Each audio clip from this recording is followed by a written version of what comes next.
Welcome to the show with no name for Friday, March 22, 2013. 13.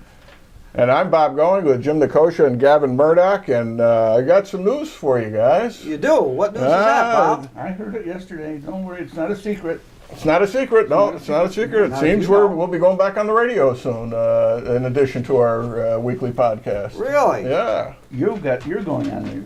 We're just going to be your guests because I didn't get any letter. Did you get a letter? I didn't get a letter. Excuse me. This is my show. That's my show. You guys are my show. You're going to be there, I assume. I'm trying to work it around your schedules here. Hi, Chippy. Got Chippy the Wonder Dog here. Has come to say hello. All right. Okay. How are you, dog? Anyway, what station is that going to be on, Bob? WCSS 1490 on your AM dial in Amsterdam, New York, or if you're listening on the computer, WCSS1490.com, I think, right? Yeah.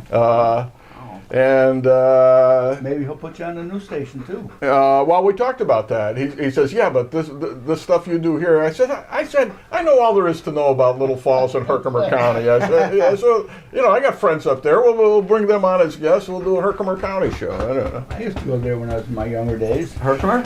No, Little Falls. Oh, Little Falls. It's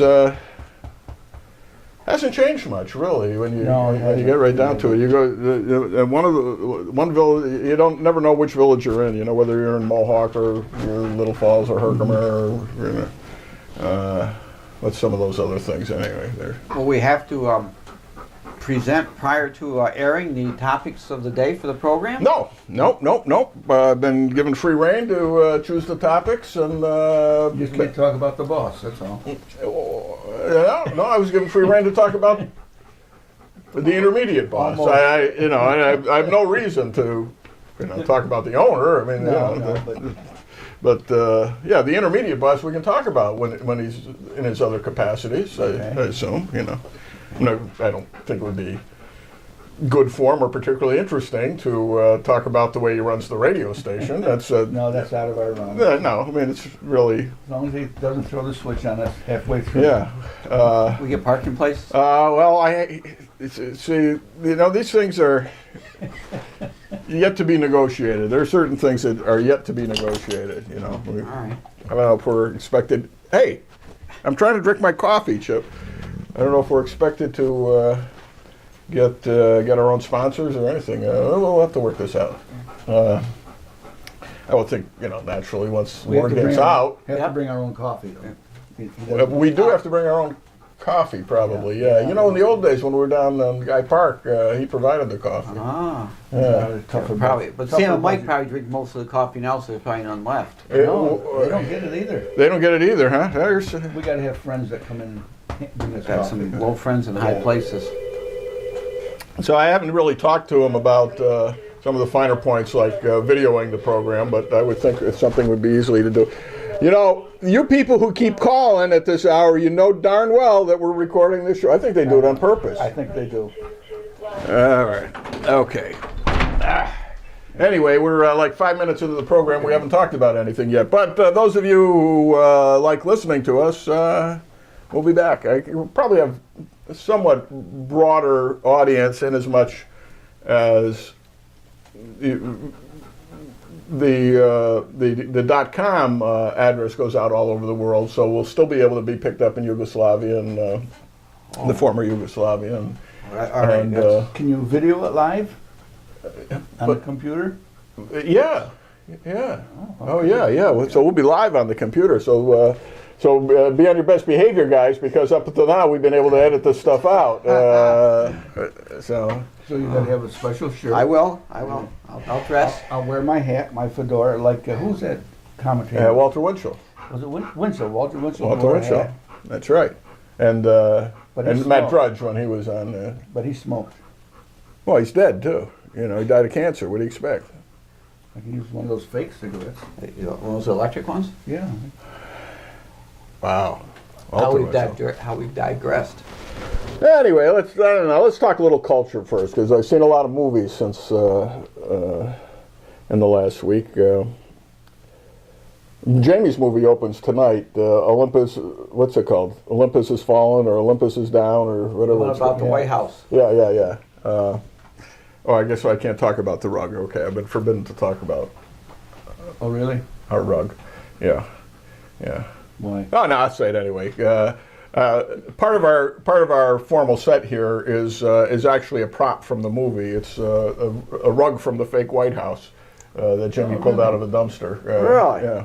Yeah. What's interesting, it's got a beautiful. It's a red rug with a gold design with kind of a I don't know, what would you call it, a leaf print or Kind of Grecian. Wheat fleet? Wheat shaft? yes. It kind of looks like a wheat Stalk print. of wheat. Yeah. Anyway, beautiful rug.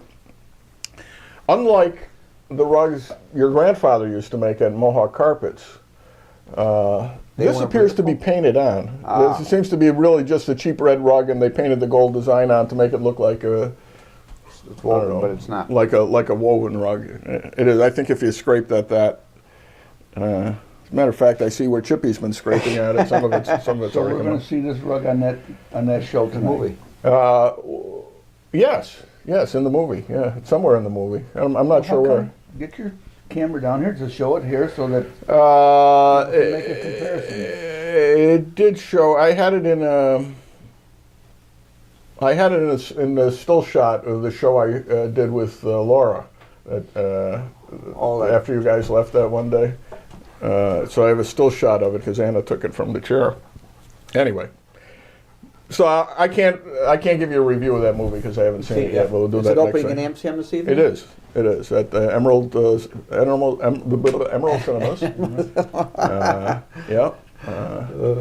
And my friends Joe Tessero and Bruce Wendell will be welcoming us. They love Jamie's movies. They always give us the posters from them too. They save them for us, so we got a good collection.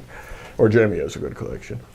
Anyway, I've seen, last night we watched Argo. The night before we saw Zero Dark 30. And the previous week we saw Skyfall. Skyfall was excellent. I got to tell you, that I think, pound for pound, that's the best James Bond movie that's been made. And I'm going back to the classics. Back to Thunderball. It was deep. It was moving. It was superbly done technically. I mean, it was so technically polished end to end. It was almost startling how good it was. And it makes other movies' technicals Pale in comparison. pale in comparison. And I'm not just talking special effects. I'm just talking the overall look of it, the cutting, it was I thought absolutely terrific movie. Now I got to go see it. It was very good. Well, you don't have to go see it. You can just rent it at Redbox like we do for $1.25. So. They have it at Redbox? Now, Oh yeah, it came out last. That's why we got it. We got it the first day it came out, I think. Yeah. Misha and I saw it up here at Emerald Cinema, and we thought it was really good. There's a lot of action in it. It's a great storyline. It's a little bit different twist than some of them we've had. And It bore some resemblance to Never Say Never Again, which was Sean Connery's last appearance as Bond, where he came back after about 10 years. retirement, yeah. And was clearly feeling old, and they worked that into the plot. And in this one, you got Daniel Craig as a James Bond who's gone through hell and is not the tip top 100% guy he was. In fact, he flunks all the tests to get him back into the service. Including he can't even hold a gun straight because he's been shot so many times. It'd be interesting to find out how many times he really has been shot. It'd be a What's rather that? high number to find out how many times he really has been shot in all the James Bond movies. Oh, my Lord. You know, Yeah. there's probably a lot of robo parts in them if you put Yeah. it all together. Of course, Judi Dench is a terrific actress, but boy, Craig is a good performer. He really puts depth into that part. He was well cast for. Oh my gosh, yes. So I am very pleased with that. Zero Dark 30, again, technically brilliantly done, I think. and it was not at all what everybody expected when the movie was made. They just figured it was going to be a commercial for Barack Obama, and it isn't at all. As a matter of fact, his only appearance is not a particularly positive one in the film. So it's a rather realistic movie then. Huh? So it's a rather realistic movie. The realism of it is nearly brutal. I mean, it opens with the torture scene that goes on and on and on and on and on. And Mary couldn't even watch it. She just did her Sudoku and looked away until the scene was over, which was about 20 minutes into the picture. Wow. What really struck me as far as the realism of it was they did the attack on bin Laden in real time.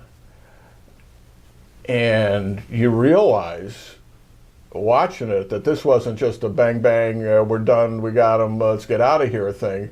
It just, even though it probably isn't all that many minutes when you add them up, every second seems like it takes forever because you don't know what's behind the next door. You're using night glasses. You got kids there that you don't want to kill accidentally if you don't have to, and all that stuff, and they got to make all these split-second decisions. It was good. I mean, it was really good. And I thought, considering it's, in a way, that and Argo are almost the same movie. I mean, Argo, of course, is about the rescue of 6 Americans from the Iranian hostage crisis of 1979-80. So again, you got a kind of Middle Eastern connection and all this stuff and the operation. Argo was named Best Picture, right? Yeah. It was technically nowhere near as good as Zero Dark 30. It had its moment. I mean, I'm not saying it's a bad picture. It's quite a good picture. But it was a little uneven, I thought. And for Best Picture, when there's 10 pictures nominated, I'm quite surprised. But it's Hollywood.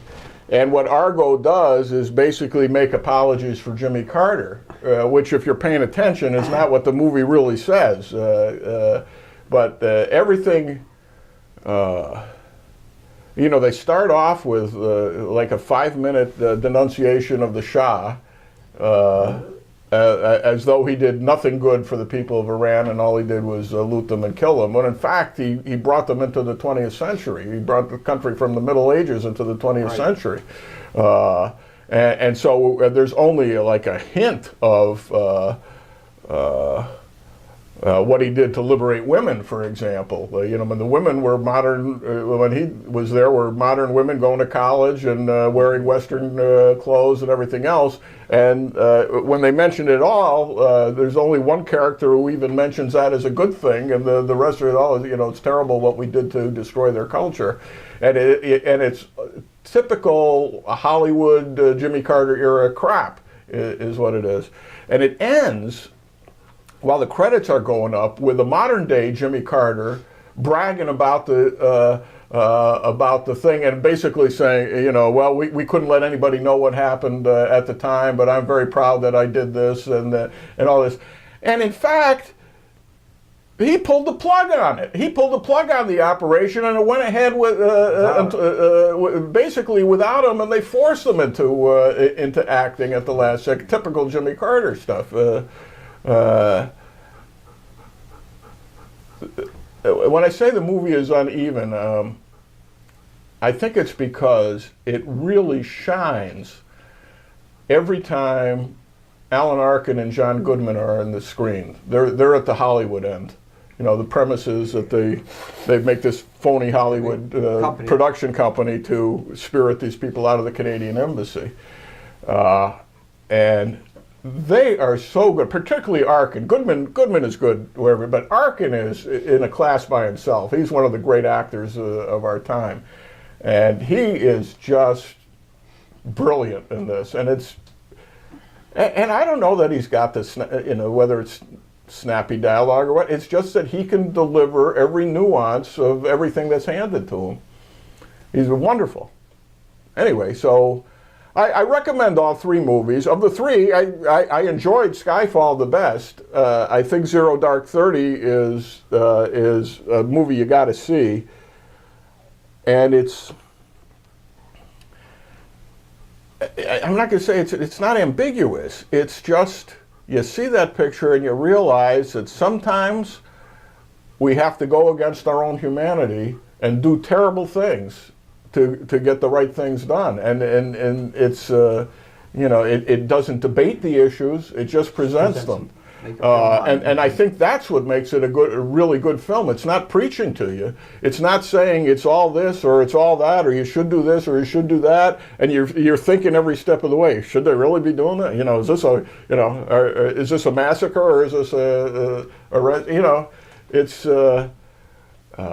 it's kind of it's complicated, and it leaves it out there as complicated, and you realize that the people who are making these decisions have horrible decisions to make at every level. It's kind of like a Tom Clancy novel, because there are people in there who are on our side who end up having to do horrible things, but the purpose behind that is to protect ourselves and to foster what needs to be done, and you have to employ some people who are just going to turn their eye and say, this is what's got to be done, and come hell or high water, this is what we need to do. They had on the military channel 2-3 weeks ago, they had one of the gentlemen who was a member of SEAL Team 6 who walked in the program, walked you through the entire thing, and by no means was it as clean as it was presented. Even after it first happened, there were a lot of bumps in the road. There were a lot of... Starting with a helicopter crashing. Exactly, and they talked about, okay, helicopter crash, such a thing.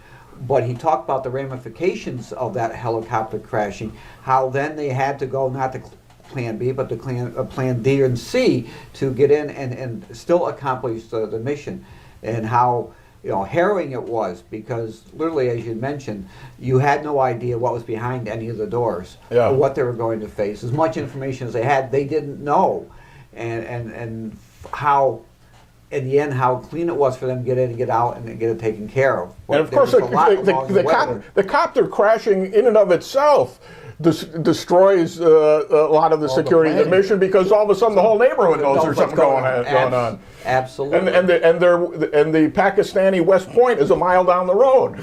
Yeah. Fortunately, they're not the sharpest knives in the drawer.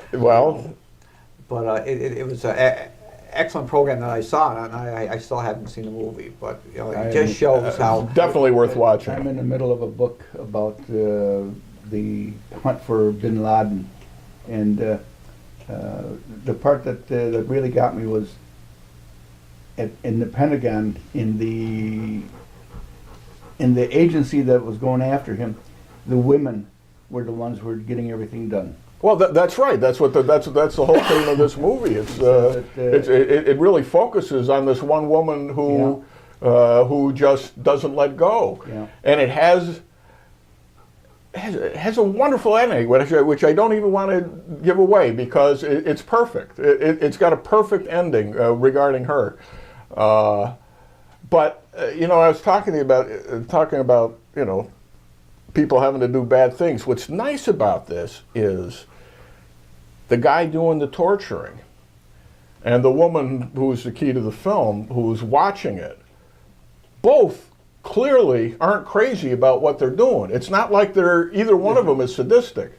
And at one point, the guy doing the torturing just has to leave and go back to the States just to recover his humanity for a little bit. And he'll torture the guy and going to go out and have a Coke.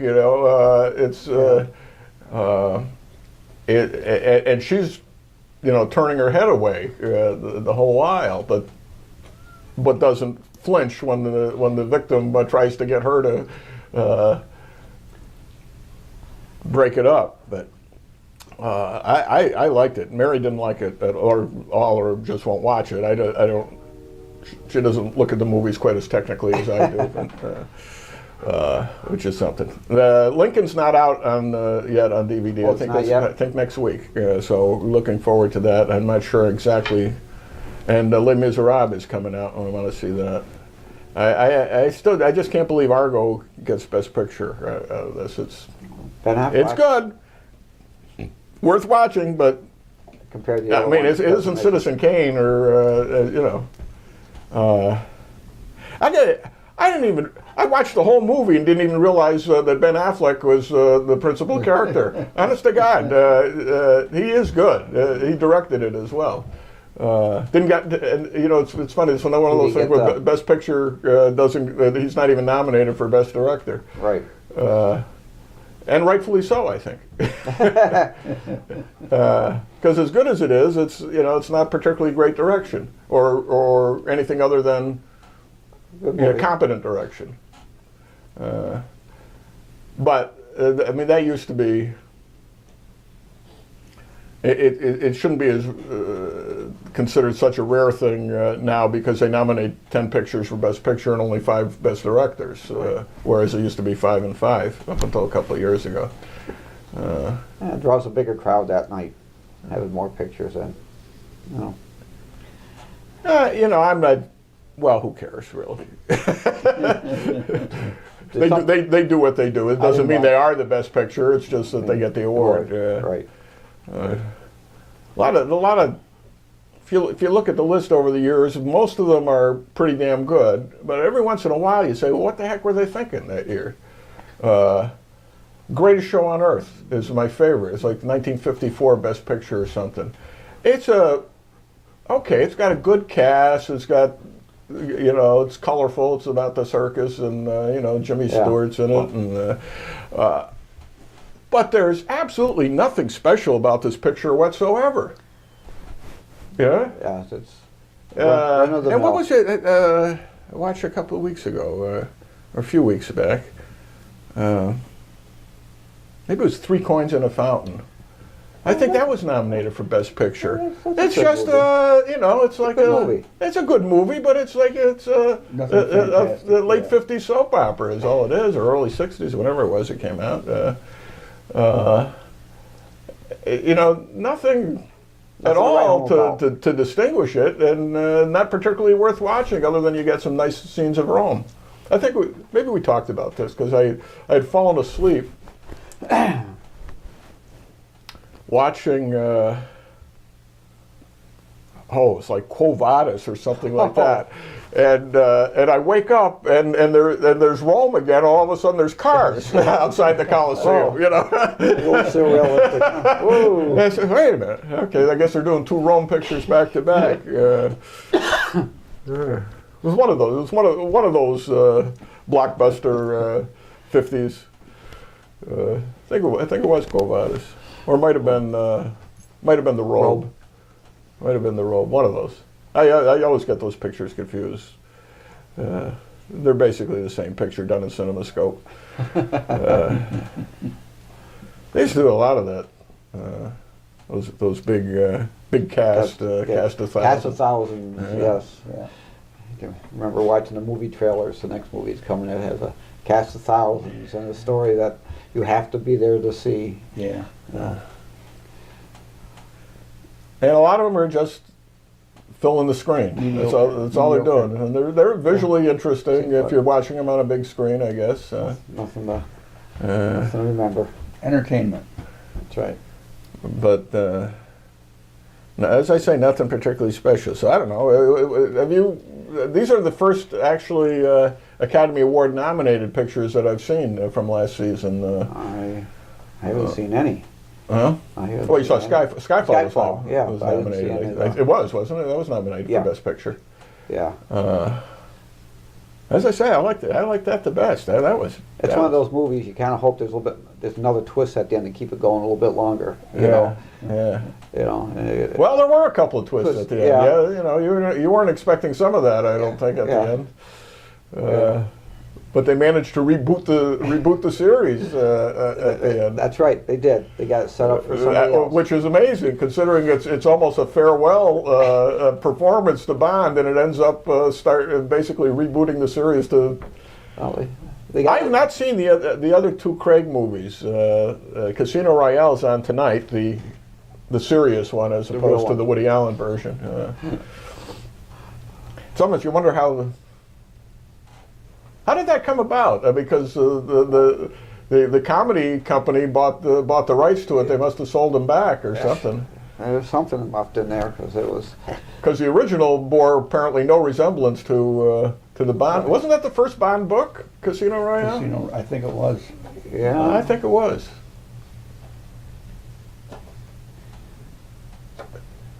I'm pretty sure. What channel is that on tonight? That's on USA, I think. Oh, I get USA.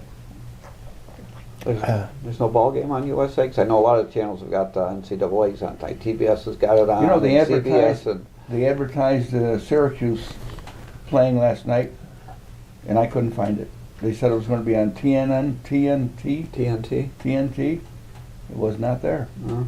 At 10:15, I checked all the channels. I couldn't catch it. Did they win or lose? I have no idea. I looked in the paper and I didn't see it. So Didn't maybe see the they didn't paper play. this morning. I didn't see. Wasn't there? I didn't see it. I didn't No, notice I- Charlie Crable crying about anything this morning. Maybe.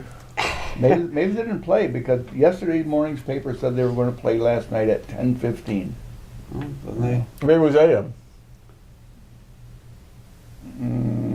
No, well, it's possible, but No. I didn't see any score. Yeah. That's on the primetime games. Okay. So we don't know. But anybody watching this on our delayed reaction, it's probably the 4 rounds later by the time you watch this. Oh, I had a rough time getting this up last week. Really? Oh, Well, I had trouble. and you were YouTube having trouble at the too, same yeah. time. I think it was YouTube was causing the Yeah. problems. Yeah. You know, the first time I tried to upload it in HD, which I don't always do, because the programs are kind of long, and well, programs are long. Let's face it. And if you upload them in HD, it really YouTube doesn't always accept it, and it's which I don't understand because I can upload up to 12-hour program as a producer, but. But yeah, there doesn't seem to be any rhyme or reason to it. So that kicked in. Then I tried it again at a lower resolution, and it still didn't go through. And then I had to do it a third time. Yeah, I was trying to load 2 minutes and 54 seconds onto it, and it kept knocking it off at 1:31. You know, but I had clicked on there. You know, I was more concerned about the quality than the speed of it. Then I flipped it around and put on some speed, and it put the whole thing up. You know, I didn't think 250 would be too long, but apparently did. But we got them up anyhow. We got them up. Yeah. So I got the second hour up with no problem, which was longer. Although I did do it at a lower resolution because I had already failed on the first one. But anyway, so I didn't get the first hour up until 3 o'clock in the morning. I was a little tired Saturday. I was going to say, it's a long night. So anyway, we do have technical difficulties here, believe it or not. It's nice to see the microphones are working though. You know, we went for about 6 months without that. Without that bar. Without the bars at the bottom, the VU meter or whatever it is. So I can't explain it, why it's suddenly working and it wasn't before. The magic of technology. Oh, I know. Louisa borrowed the camera. Louisa borrowed it to do the Wizard, record the Wizard of Oz. So she set it up the right way. I don't know. Are we still in focus? Yeah, I guess we're in focus. Yeah, it looks like it. Well, I guess we're going to stay in focus anyway because we're not moving. Right. If we're moving forward and back, maybe. But anyway, that's where we are. What else is happening in the world here? Jim, you're our expert on City Hall. Anything happening? They didn't televise the Common Council meeting Tuesday Why is that? because Joe wasn't there. Oh, nobody was there to turn it on? Nobody was there to turn it on, so it wasn't broadcast. They're going to change the charter so they can have. They're going to put it up for referendum to change the charter. Are they doing it at a special election? I think they are. Special election, and they want to make it six-year term. So that What? Yeah, she doesn't. I thought the idea was to take it away from election altogether. Well, We're talking about the controller position. Yeah. So it's still Or is it a 6-year appointed term? a 6-year appointed term. Oh, okay. But no matter what they do, it's still at the pleasure of the mayor.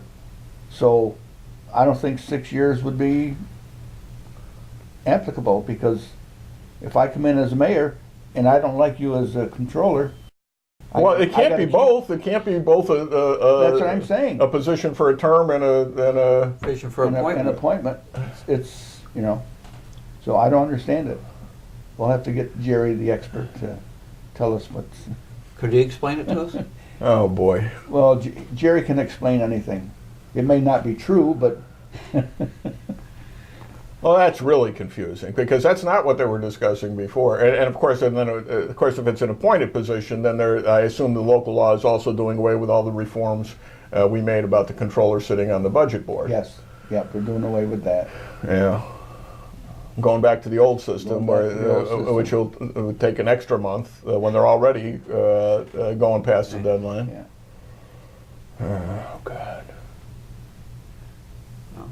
They can't figure out the current system, and now they're going to go to a new one. Oh, yeah. That's great. Well, they're not going to a new one, they're going back to the old way. Well, but it's an old way that none of them were ever involved in, other Yeah. than Jerry, who hasn't even been appointed corporation counsel. He just continues to sit. Well, that's. So what's the latest rumor? Is the mayor leaving next month for a new position or not? Haven't heard anything. Haven't heard anything. Is it supposed to be next month? Well, that was the April. original rumor. It was April. April. Yeah. April? That's a week and a half. I don't know, Week and a little maybe they caught on to her and said, no, we don't want to get her there. Well, I don't know. It could be, but that's not the way things are usually done in Albany. No. Well, that'd be interesting. That'll be interesting. State budget going to be done? Yeah. Yeah. Well, Yeah, I think so. It looks like it's going to be done on time, and I think any rumors to the contrary, I think, are just fluff, window dressing. Well, They know where they're going. They're just staking out their positions, and then there'll be a major compromise at the end. Now, some of these things. There was something in the paper in the last couple of days where the budget is being held up on some issue. Then I'm looking at it and said, this is not a budget issue at all. I can't remember what it was. So it must be like they're planning on compromising on this, that, or the other thing to get the budget passed. But it had nothing to do with the budget, what they were talking about. I can't remember what it was. So this is a really informative program, well, isn't it? it's not always the budget problem that they're working on. It's if you want the budget passed, then you got to. Then you got to do this, you got to do that. And it's 3 men in a room again, which when he took over, he said that was not going to happen anymore. It's going to be You're right. I know. Different three men, that's all. an open government, transparency, and everything is behind closed doors again. Well, of course. You know, I worked down there one year. So long ago now, I can't even believe it. It was the 1971 session. It was, 42 years ago, right? I worked in the Senate document room. Rockefeller was governor. And just to show how things haven't changed, the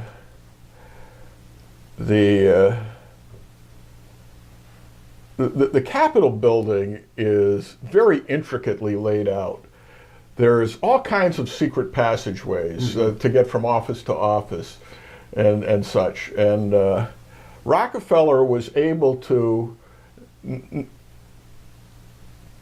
on the surface, never leave his office, right?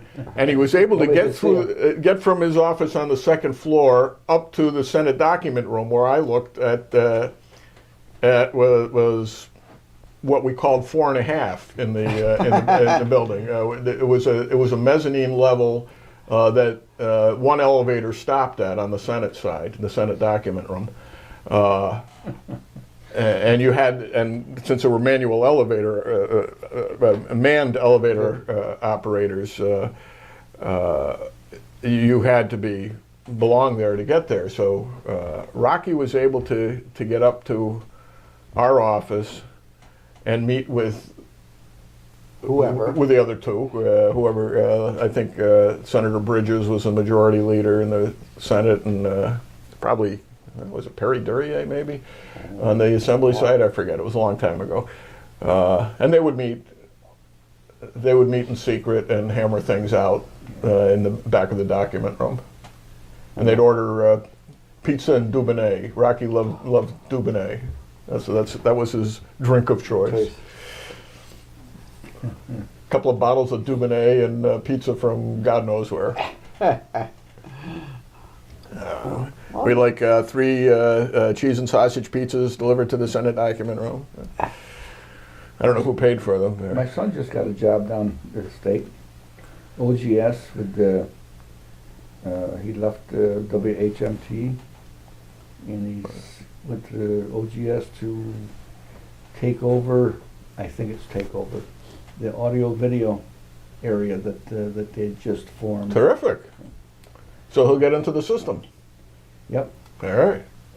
How old is he now? David, 50 maybe, 51. All right, so he'll be able to get his 5 years in and retire. Yeah. Go ahead. That was WMHT, by the way. Isn't that what I said? No. Well, no, but you were close. You had all the letters in that particular order. What did I say? You want to do a plug for them now? You pretend you're doing the telethon for them? No. Support your local public television station. Yes, what? I go along with that. Yeah. Support the TV. I remember watching it one time, and they come out of New York for the whole PBS system. You know, you get the local plug, but you got the national plug as well. And Tommy Stewart was on, who works at the station in New York. I forget what their call letters are. The public broadcasting station in New York, and of course he's from here. He was a graduate of Amsterdam High School, Wilbur H. Lynch High School, and terrific on the stage. Did you ever see Tommy Stewart? He played King Arthur in Camelot, and he played one of the parts in Brigadoon as well. Oh, terrific! I can't tell you how good he was. Just a beautiful voice, great acting style. When he does that final scene in Camelot with the little boy Tom of Warwick, it just sends chills up your spine. And he redid that in 2001 for the Rotary show when Bert DeRose had a full act of his old shows, and he came out and did that with little Jessica Nelson playing Tom of Warwick. Nice guy, really nice guy. His father was Bill Stewart, who was one of the prominent Amsterdam attorneys, and a great guy. I used to have lunch with him. Yeah. I got a story I'll tell you off camera later. He doesn't show up in my book, but he shows up in my research, Bill Stewart. Like toward the end of the war, maybe it was even after the war was over, there was a fire like on William Street or something, and he saw the smoke, I think, and went over and rescued somebody from the fire. Yeah. Nobody was rescued out of that fire. No, I'm not talking about the Plumidor fire. That was 1960. This was a different one. Okay. Same neighborhood, though, I think. I don't know. I forget. I'll look it up for the next time. God, this is an informative program. But yeah, so his Bill Stewart, I've saved lives. But one of the top-notch lawyers, brilliant legal mind. Yeah. Well, I can tell you one story. He used to serve as the character committee for the 3rd Department. Before anybody's admitted to the bar, you not only have to pass a bar exam, you have to pass a character and fitness committee. And he basically served as a one-man character and fitness committee. So you have to submit everything you ever did, if you've ever been arrested for anything, and submit personal references, and then you have to go through this interview. And one day we're having lunch down at the Topaz, and this guy comes in the back door really hot under the collar, and he says, who's the stupid SOB parked that black Cadillac out there? I can't get out. Where'd you get your license from? A Cracker Jack box? And Bill raises that would be me, and he's probably in his 70s at the time. So he gets up and he moves his car, and exactly like 1 week later, he's sitting as a character fitness committee. In walks the same guy. Ah! And Bill says, "Hello, I'm Attorney William Stewart. Nice to see you again." In case the guy thought for a moment that he had forgotten.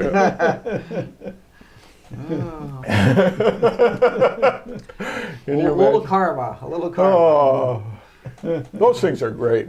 Karma's wonderful. Yeah. Sometimes you got to wait a long time. He only had to wait like a week or two. Okay. It's a little bit longer, a little bit colder. Yeah. I'm at Boys State, American Legion Boys State, after my junior year of high school. Who went with you? J.D. Smealy from my school. Who went from Lynch? I think might have been Peter Slavis. I'm forgetting now who the other one was. Smealy went from the high school with you. You went from Smealy went with me. It's funny, the first day we're there, there's nothing scheduled the day we arrive. Just everybody's just, get into the dorm down at Morrisville Ag and Tech, and, and so there's a pickup touch football game.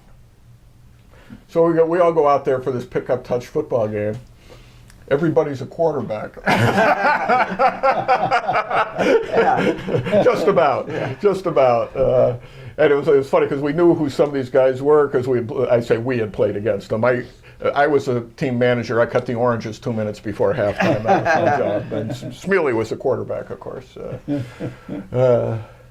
Anyway, what was my point? Where was I going with this? Oh, karma. Yes. Yeah. Now we're 17. As a matter of fact, I turned 17 while I was there, okay? I was 16, 17. And the place is just full of guys, hundreds of guys from around the state. And it has the atmosphere of a boot camp because A, it's run by the American Legion, and B, we actually have Marine drill sergeants getting us up every morning at 6 o'clock and doing calisthenics and learning to march and all that stuff. We ended up doing a parade march through downtown Morrisville at the end of the week. Some of us, were not as militarily inclined as others, never actually having been on a sports team. I wasn't particularly used to discipline. Nor was I particularly ready for the calisthenics in the morning, I might add. So anyway, there's this, there are a few civilians working, and one of them is this lovely teenage girl who works in the cafeteria, right? And a couple of the guys... Quarterbacks, probably, yeah. Decide around the third day that they're gonna name her Miss Cafeteria. And after lunch one day, they go back into the cafeteria, and they've made up this sash that says Miss Cafeteria 1968 or whatever it was, and presented to her with some kind of flowers they picked in the field, and so they go through this whole mock ceremony, and I wouldn't go in with them but I stayed outside and peeked through the cafeteria window and watched this whole thing going down. Well, while I'm doing that, Sergeant Ronald Lacombe of the United States Marine Corps comes up behind me. "What are you doing?" Well, in this cafeteria, and he says, I thought he said get out, so I started walking away. I said get down. I said what? What he was saying was get down. Get down. Well, what does that mean? Push-ups. Push-ups. So never being one to be able to accomplish more than maybe 1.5 push-ups in my life. I managed to do 3, and he's saying like something like, "Give me 20" or something like that. And I can't believe I did this. I stand up. I brush myself off. There had another guy with him. I forget what the other guy's name. And because Lacombe was my drill sergeant, I think. Anyway. So I get up, brush myself off. I say, "Gentlemen, I've had quite enough of this for one day. Thank you very much." And I walk away. And they're yelling at me to halt or whatever. And then I just took off running. And I run into the nearest dorm where there's like 200 guys. And we're all wearing the same shirt. Okay? And we're all 17 years old. And we all kind of look basically the same haircuts and everything else. And I just blend into the crowd. And after a couple of minutes, in they walk. And they're looking around. And then they look at me and he says, "Is this the guy?" "Yeah, it looks like the guy." "Are you the?" We just talked. "Yeah." I said, I said, "Well, I know who you are." I said, "Good morning to you in the breakfast line this morning." Were you just? "Oh, no, me? No." Are you kidding? Yes. Well, so. So I kind of gradually work. They're looking around at everybody else, and I kind of gradually make my way for the door. I make the mistake of bolting as soon as I'm out the door, and they came after me, and they got me, and they put me down, and they said, "And you're." As a result of this infraction of their rules, I was grounded from attending the talent show the following night. I said, "Oh no, they just said I'm just grounded for tomorrow night or whatever." And I said, "Well, I can't do that. I got to be in the talent show." "Well, you're not going to attend the talent show." I said, "You don't understand. I'm going to the talent show as punishment for something else I did." I've been sentenced to appear in the talent show. So I get up at the talent show and tell a couple of Marine jokes and stuff like that, and recited the Raven, and they put a pie in my face. And anyway, we're talking about karma. This is 1967, right? In 1983, what is that, 16 years later,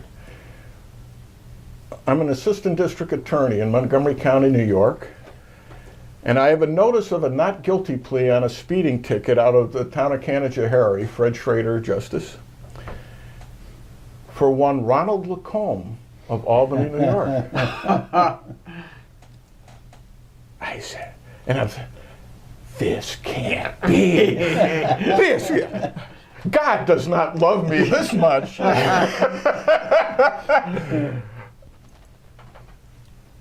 Literally, as I'm looking at this piece of paper, the phone rings. Sir, and I answered, "Sir, are you the assistant district attorney, sir?"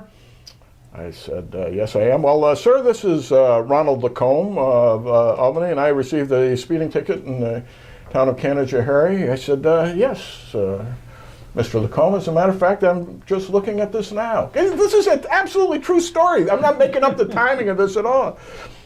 And he says, "Well, sir, I'm wondering if there's anything we can do about this." I said, I said, "Tell me, were you in the armed forces of the United States?" He says, "Yes, sir, sir, yes, sir." I said, "United States Marine Corps?" "Yes, sir." "Sergeant?" "Yes, sir." "We've met."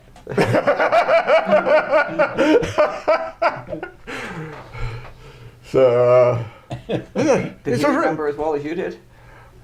Well, he You said, give me 20? I did not.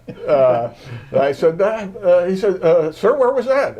I said, Boys State, 1968. He says, oh, down in Morrisville. Yeah, oh, how'd you enjoy that experience? I said, well, Sergeant? And I remind him of the story. I don't know whether he remembered it or not. He had the good sense not to while I was speaking, not to have any particular memory of it at the time. But in the end, he got a no-point violation and an unconditional discharge. But, Just the fact that you had him. just the fact that I had him. It's easy to be merciful. It's just knowing I had him. What time we got here? Now that we've wasted an entire program. 53. Oh, we got another 10 minutes. Okay. You know, when I taught the high school, I had many students come through my classes, and I always hoped that something that I did or said to them had some lasting impact upon them and their lives in the future.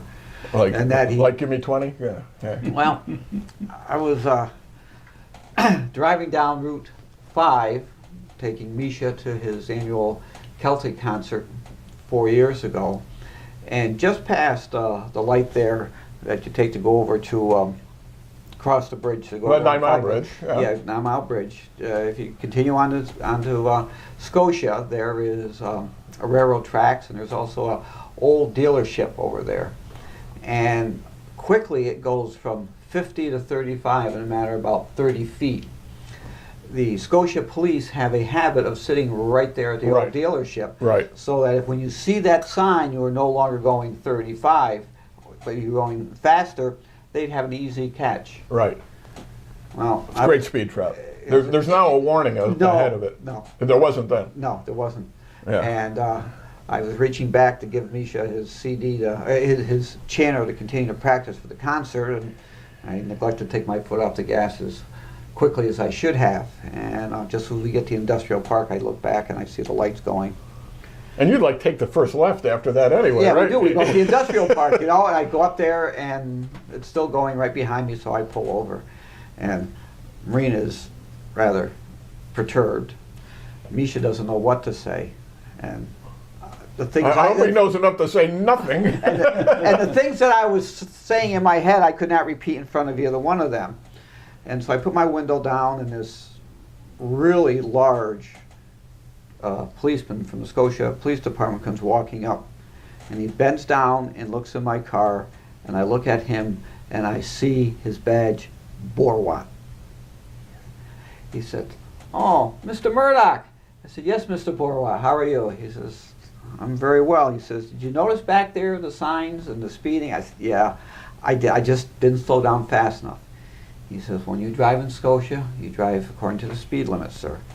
I said, "Yes, Mr. Borwat." He says, "Where are you going?" I said, "I'm taking my son to his bagpipe concert." He says, "Well, tell him to do a good job at the concert and have a good day." Yes! I remember him in class. He was a fine young man. Never had Which any branch of the issues. family did he come from? Not related to him. Huh? Not related to him. No, of his family. His Which, family. who was his father? No, it's not Larry. Was it? Donnie? Yeah, Yeah. yeah.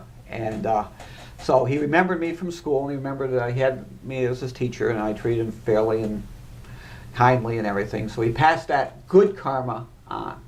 So it's very important. You can generate your own karma. It can come around and get you, or it can come around and meet you. Yeah. And meeting is much better than get you. Yes. Yes. And always be merciful, because you never know when you're going to need mercy. That's right. Exactly. Exactly. Yeah, absolutely. So. As the new pope might say. How about you? You had any karma stories? Not really. It's I got a speeding ticket Oh. on Route 30 South. Just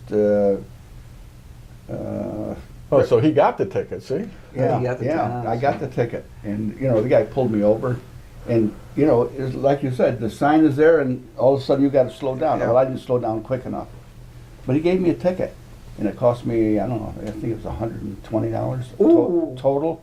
The surcharge And points? no, they didn't give me any points, which I can't understand. Well, anyway, About 2 weeks later, I get a phone call. This was a state trooper. Wanting you to contribute to the They wanted me to PBA? contribute to, I said, I said, I already did. I said, last week, I said, going Route 30 South. He said, thank you very much. He hung up. My mother, world's slowest driver, was coming back from Saratoga one night and from a concert and gets stopped. Well, I guess I can say who it was, by Demez and Curcado. And doing like 37 into 30 on the far end of Church Street, right near the city line. Well, knowing my mother, she was doing 37 at Highland Gardens after having done 40 from Boston Spa to Amsterdam. So they pull her over, and I was city judge at the time, and Demez gives her a hard time, and I think it was Curcado. They realize who she is, and my God, my mother. Like they're gonna like she's ready for Attica, right? So one of them, I think it was Curcado, says, "Hey, we're going to let you go, but you wouldn't want to have to appear in front of your son on Tuesday morning." Went, "Oh no, I wouldn't want to have to do that." That was like 2 days later. She gets a solicitation from the PBA in their annual solicitation for funds. And it really was coincidental that they were in the middle of this, and I think Demeza may have been head of the union at that time, and they hire these flunkies to do the phone calls. Hi, Officer Demeza asked me to give you a call, and it turned out to be the guy who pulled her over.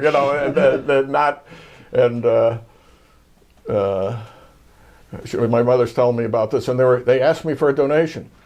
And I gave it to them. I said, "Well, that's nice." But in fairness to the PBA, it really was part of the normal operation. They didn't single her out. Just a coinky dink. Yeah, it was a well-timed coincidence. I got to say that. God, my mother, the criminal. I wonder what she would. My mother used to teach English as a second language as part of the Fulmont Learning. She ran the Fulmont Learning Center down in the East End, and my mother knew no other second. She knew a smattering of Spanish from high school and maybe college, but other than that, she taught English as a second language in English. And had like 14 different nationalities that she was teaching to simultaneously. Anyway, one of her students appears in front of me, and this particular student has a reputation of, kind of going in for shoplifting, I guess. And it was right after I became judge, and she had numerous slaps on her wrist in the previous administration, and. She appears in front of me and pleads guilty. And I think I sentenced her to something like 50 hours of community service. And she looks at me and she's outraged.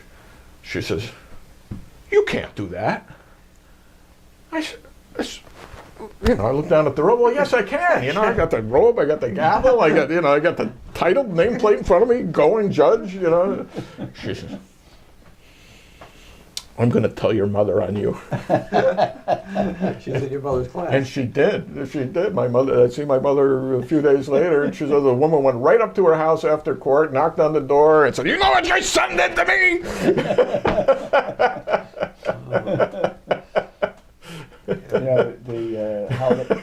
How the police officers pick and choose.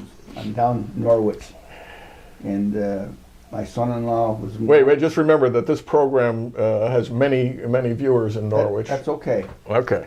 We were both in town in different cars, so going home, there's a roadblock. So they stopped my son-in-law, and they talked to him. He goes on. They pulled me up. They talked to me, and they give me a ticket. Wait, my inspection had expired, so I get the ticket. I said, well, so I get home and I'm go in the house. I blank, blank, blank. You know, I just got a ticket for uninspected. My son-in-law says, you know, he says that they pulled me over for being uninspected too, but they let me go right by. I said, that's because you live here and I don't. I said, I'll be damned. Boy, that really teed me up. Oh, and you had different last names too, so that didn't, Well, that didn't yeah, help you. right, Yeah. didn't have, yeah, I said, oh boy. Oops. You're right in front of me. You never know. never know. So, you know, it's, yeah, if you're out of town, you're liable to get a ticket better than, quicker than the townie. guy who lives in town. Yeah.